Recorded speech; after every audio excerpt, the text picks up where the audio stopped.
ምን አባል ሰራ መጣ እንዴ? ምን አባል ሰራ መጣ? ምን አባል ሰራ መጣ እኮ ቤቲ፣ ምን አባል ሰራ መጣ? የተፈጠሩትን ነገሮች ስላተረዳሽ ትናንትና ነገሮችን አንተ ከምታስረዳኝ በላይ በደንብ በተግባር አሳይተኸኛል አይደል?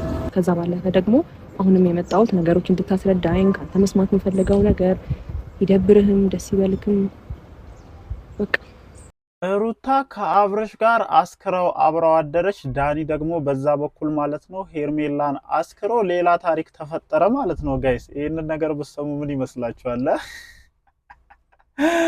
ለማንኛውም ማለት ነው እኔ ለመጀመሪያ ጊዜ የገዛ ባሏን የልጇን አባት አስክራ አብራ የምትተኛ ሴት እያየሁኝ ነውና እንደዚህ ይቻላል ወይ? እንዴ አንቺ እኮ ነው እኔ ግራ ገባኝ እኮ እግዚአብሔርን። እንዴ አስክረሽ አጠጥተሽ እንዴ ስንት ዓመት አብረሽው የኖርሽውን ሰውዬ እንደዚህ ይደረጋል? እውነቴን እኮ ነው። እኔ አሁን ደረጃሽን አውርደሽ አንቺ ራስሽን ከሄርሜላ ጋር ማፎካከር መጀመርሽ እንደዚህ አይነት ደረጃ ላይ እንድትደርሺ ያደረገሽ ይሄ ልጅ አምኖበት ይሻሉኛል፣ እነሱ ይበልጡብኛል፣ ቤቴ ይበልጥብኛል ብሎ ተመልሶ መምጣት አለበት እንጂ እንደዚህ አስክረሹ አንዴ ሄርሜላ ነበረች ይሄንን ነገርማ ማድረግ የነበረባት። ምክንያቱም ለመቀማት እየሞከረች ያለችው እሷ ስለሆነች ማለት ነውና እኔ ምንም ሊገባኝ አልቻለም። በነገራችን ላይ ይሄ የምታደርጊው ነገር ውጤት የሚያመጣልሽ ከሆነ ሂጂ በግፊበት፣ ችግር የለውም። የምሬን ነው የምልሽ። ምክንያቱም አሁን እየተረዳው ያሉት ምንድነው አንቺ አብርሃምን ወደ ቤት በትክክለኛው መንገድ ከማምጣት ይልቅ ከሄርሜላ ጋር ሰጣ ገባ ውስጥ እየገባሽ እንደሆነ ነው የተረዳሁት ማለት ነው። ምክንያቱም ይሄው አብሮኛ አደረ ይሄው እንደዚህ ሆነ ምናምን ብለሽ እሷን ለማበሳጨትና እሷን ለማናደድ ነው እስከዛሬ ድረስ ለካ ነገሮችን እያደረግሻለሽ። እኔ እንደውም ከሰሞኑ ይቅርታ የምትጠይቂው ምን የምትይው አብርሽን የምር ፈልገሽ ሳይሆን ሄርሜላን ለማበሳጨት እንደሆነ ነው እየተረዳሁኝ ያለሁት ማለት ነው። ለማንኛውም የሰማሁትን ኢንፎርሜሽን ልንገራችሁ። በዛ በኩል ደግሞ ዳኒ ሄዶ ተመሳሳይ አይነት ድርጊት ለመፈጸም ሙከራ እያደረገ እንደሆነ ሰምቻለሁ ማለት ነው። አይሚን አውቃለሁኝ ይሄ ነገር ሄርሜላን እንደሚያበሳጫትና ሩታ ቢያንስ በማበሳጨቱ ደረጃ እንደሚሳካላት አምሹር እርግጠኛ ነኝ። ግን አንቺ እንደዚህ ስላደረግሽ እሷ ትተዋለች ወይ የሚለው ነው አሁን ትልቁ ጥያቄ ማለት ነው። አንቺ የዚህን ያክል ርቀት ስለሄድሽ እሷ ትተውልሻለች? የምር ከአብርሽ ትርቃለች? አታደርገውም በፍጹም። ይኸውልሽ ቤት ሄዶ ቤት ገብቶ ከአንቺ ጋር መኖር ቢጀምር በቀላሉ ሄርሜላ አብርሽን ትለቃለች ብዬ አላስብምና ተመሳሳይ አይነት ድርጊት እንዳልኳችሁ በዳኒ በኩል ለመፈጸም ጥረት እያደረገ ነው። ዳኒና ሩታ የተጣመሩበትና አንድ ላይ የሆኑበት ምክንያት ምንድን ነው? ሄርሜላና አብርሽን የማለያየት ተልኮ ይዘው ነው አንድ ላይ የሆኑት ማለት ነው። እኔ ችግር የለውም በየትኛውም አይነት መንገድ አለያዩቸው፣ ግን ደግሞ ይሄ ልጅ ወደ ቤቱ ሲመለስ አምኖበት መመለስ መቻል አለበት እንጂ ከሄርሜላ ጋር ስላጣላችሁት የሆኑ ነገሮች ስለተፈጠሩ የሚመለስ አብርሃም ነገ አይቀመጥልሽም። ነገም ደግሞ የሆነበት ተነስቶ ሲሄድ ሄርሜላ ብቻ እኮ አይደለችም ሴት በነገራችን ላይ ነገ ደግሞ የሆነ ነገር ሊጀምር ይችላል ነው። እሷ በሆነ ነገር ይዛው ነው እንደዚህ የሆነ ያለው ብለሽ አስበሽ ነው? የምሬን እኮ ነው። እኔ በጣም ግራ እየገባኝ ስለሆነ ነው። እኔ በዚህ መልኩ አብርሃም ተመልሶ ከዚች ልጅ ጋር ቢሆን ምንም ይጠቅማታል የሚል እሳቤ የለኝም። የምሬን ነው የምላችሁ። በመጀመሪያ ደረጃ ሰው ጥፋቱን አምኖ እንደዚህ አጥፍቻለሁኝ እስካሁን ድረስ አድርግ የነበረው ነገር ትክክል አይደለም ብሎ ያጠፋውን ነገር አውቆ ከዚህ በኋላ ደግሞ ያ ነገር እንደማይደገም ተስማምቶ እንጂ አንቺ ጭራሽ የገዛ ባልሽን የልጅሽ አባት በመድኃኒት አስከረሹ አብረሹ ትተኛለሽ። ጉድ እኮ ነው ወገን። ግን እኔ ምን እንደተረዳው ታውቃላችሁ? እግዚአብሔርን የምሬን እኮ ነው። አብርሃም ብዙ ነገር እያጎደልክ እንደሆነ ነው። አሁን በባለፈው የሽርሽሩን አይታችኋል። እንግዲህ አንተ ይዛት ሽርሽር ስለማትወጣ አንተ ይዛሃቸው እንዲናፈሱ ስለማትፈቅድላቸው ሌላ ሰው ወስዶ አናፈሳቸው። አሁን ደግሞ አይ አይደለ ያጎደልከውን ነገር ጭራሽ ልጅቷ በመድኃኒት አስከራ ካንተ ጋር እስክትተኛ ድረስ ኢት ኢዝ ኖርማል። ይሄ ፌር አይደለም። እግዚአብሔርን እንዴ ምንም ከሄርሜላ ጋር ብትሆን ቤትን መርሳት የለብም። እየመጣ የሚያስፈልገውን ነገር መስጠት አለብህ። እንደዚህ ሰክረህ እስኪወሰድብህ ድረስ ለምን ትጠብቃለህ? ለማንኛውም እንዴት ናችሁ የኔ ተወዳጅ ቤተሰቦች? ደህና ናችሁ ወይ? አለን እግዚአብሔር የተመሰገነ ይሁን። ዛሬም እንግዲህ በሰማናችሁ አዳዲስ ነገሮች ወደ እናንተ ተመልሰን መተናል ማለት ነው። ሁለት ወሬዎችን ከዚህም ሰምቻለሁኝና ግራ እያጋባኝ ነው። አሁን የትኛውን መንገር እንዳለብኝ አላቅም። ግን ያው የሰማሁትን ነገር ልንገራችሁ። የሰማሁት ነገር እውነት ይሁን አይሁን አብረን እናጣራዋለን ማለት ነው። እኔ የሰማሁትን ነገርማ መስማት አለባችሁ። ሶ ምንድነው የሰማሁት? በዚህ በኩል የሰማሁት በዚህኛው ጆሮ የሰማሁት ምንድነው ዳኒ ሄርሜላን ደበደባት የሚል ምናምን ማለት ነው። በዚህኛው ደግሞ ምንድነው የሰማሁት? ልክ እንደ ሩታ አስክሮ አብሯት የሆነ እንትን ነገር ለማድረግ ሙከራ እያደረገ ነው። ሶ ምንድነው እኔ እንደዚህ ይሁንም አይሁንም ግን እቀበለዋለሁኝ። ለምንድነው የምቀበለው?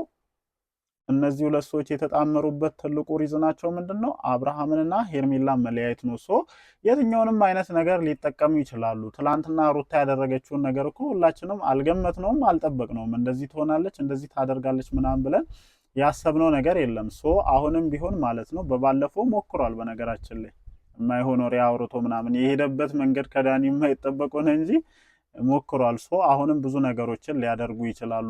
ታርጌታቸው ምንድነው? እነዚህን ሁለት ሰዎች መለያየት ነው።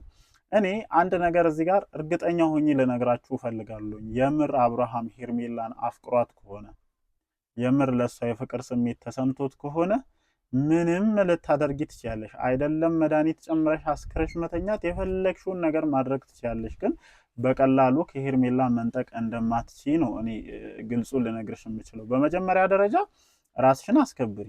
እውነቱን እንነጋገር ከተባለ ራስሽን አስከብሪ። በቃ በእንደዚህ አይነት መንገድ አይደለም እሱ መመለስ ካለበት መመለስ ያለብሽ። የምሬን ነው የምልሽ። እኔ ራስሽን አስከብረሽ ኮንፊደንስ ተሰምቶሽ ከእንደዚህ አይነት ከነሱ እንትን ወጥተሽ የራስሽን ላይፍ መኖር ብትጀምሪ እመኝኝ እግዚአብሔርን እኔ የሆነ በፍቅር ዓለም ላይ ማለት ነው እውነታውን እንነጋገር ከተባለ ወሰነን መተው ስንችል ነው ያ ሰው እንዴ አልፈለግም እንዴ በቃችን ብቻ ነው እንዴ የምትፈልገኝ ምናምን ብሎ ስለኛ ማሰብ የሚጀምረው። አንጂ ሄደሽ እንደዚህ ባደረግሽ ቁጥር እንደዚህ በተለማመጥሽ ቁጥር እንደዚህ ነገሮችን ባደረግሽ ቁጥር የሱ ኩራት ይጨምራል እንጂ ምንም የሚመጣ ታሪክ የለም። እውነታውን እንነጋገር ከተባለ ለሱ እንደውም ድል በቃ የሆነ ድል እንዳደረገ እንዲሰማው ነው እያደረግሽ ያለሽው። እግዚአብሔርን እውነታው ይሄ ነው። በቃ ምንም ሊካድ የማይችል ነገር ቢኖር ይሄ ነው። ኩራቱን ነው እየጨመርሽበት ያለው። እንደውም ልጁ መጀመሪያም የኩራት ችግር የለበትም። አሁን ደግሞ እንደዚህ ባደረግሽ ቁጥር ሞር ኩራቱ እየጨመረ እንደሚመጣ ማሰብ መቻል አለብሽ። እና እኔ ይሄኛውን መንገድ ብዙም እየደገፍኩልሽ አይደለም። የምሬን ነው የምልሽ። አይሚን እርግጠኛ ነኝ ደግሞ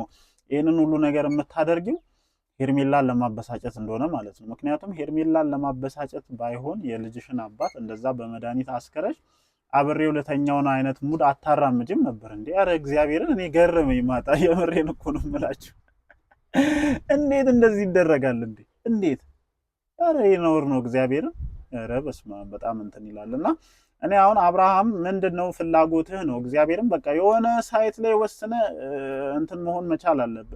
እንደዚህ መሆኑ ተመችቶ ነው አሁን ሳስብ አብርሃም ይሄ ነገር እያስደሰተው የሚመጣ ምናምን ነው እየመሰለኝ ያለው። በቃ ሁለቱም ሴቶች ምናምን የለም ሲፈልጉት ምን ሲሉት ምናምን በጣም ሞራሉ እየጨመረ እየመጣ ምናምን እንደሆነ ነው የተሰማኝ እንጂ ሰው ሄርሜላን አፍቅሮ ከሆነ በቃ አለቀ። እዚህ ጋር ያለውን ነገር ከት ያደርግና ወደ ማዘንበል ወዳለበት ያዘነብላል። አንደኛ ነገር ራሱ ነው መጥቶ ነገር የሚፈልገው። አሁን ሩታ ትታው ወይ ከዳኒ ጋር ወይ ከሆነ ሰው ጋር የሆነ ነገር ብታደርግ ቢያይ ዝም ብሎ አይቀመጥም። ያዙ ይለቀቁኝ እያለ ይመጣል። በተለይ ከዳኒ ጋር ሲሆን ማለት ነው። እኔ አሁን እንደዚህ በተንኮሎች በመለማመጥ ምናምን ከምትሄዱ ከዳኒ ጋር ለምን ነገሮችን አታደሩትም ነው ትልቁ ጥያቄያችን። አድሩት። እንደውም ትንሽኛም ሞቅ እናርግላችሁ ከስር እናጋግለው ጉዳዩን። የዛኔ እመኑኝ ሆን ብለው ነገር ተፈላልገው እናንተ ምንም እንትን ሳትሉ እነዚህ ሰዎች ይጋጫሉ። እውነታውን ልንገራችሁ እንግዲህ እኔ አሁን እዚህ ጋር ስለማጋጨት ማውራቴ ፌር አይደለም፣ ግን በቃ ይሄንን መንገድ አጧጡፋችሁ ከቀጠላችሁ ከዳኒ ጋር እንደው ዝም ብላችሁ ደብረ ዘይትም ሂዱ፣ ልክ እሱ እንዳደረገው ዝዋይም ሂዱ ምናምን ፏ በሉ። እሱ ያደረገውን ነገር አድርጊበት እስኪ። በእንደዛ ነው አሁን እኔ ማሸነፍ ትችያለሽ ብዬ የማስበው እንጂ በእንደዚህ አይነት መንገድ የልጁን ክባዱን እየጨመርሽ ሞራሉን ከፍ እያደረግሽ የማይሆን እንትን እየሰጠ የሚያደርገው ነገር ትክክል እንደሆነ ነው። አሁን ላይ አንቺ የምታደርጊው ነገር ሞራል እየሰጠሽው ነው ያለሽው። በቃ አንተ የምታደርገው ነገር ትክክል ስለሆነ እኔም ተፈተፍ ብዬ በመድኃኒትም በምንም ቢሆን ምናምን አድርጌ መልሳለሁኝ እንጂ አንተ ትክክል ነው እያደረክ ያለው እያልሽ ነው። እኔ አሁን እየታየኝ ያለው እንደዛ ነውና ጀስት እናንተ ምን ታስባላችሁ? እናንተም እንደተለመደው ሐሳባችሁን ኮሜንት ሴክሽን ላይ ጻፉልኝ። እወዳችኋለሁ። ምሽት በሚለቀቀው ቪዲዮ ተመልሰን እንገናኛለን። ይመቻችሁ።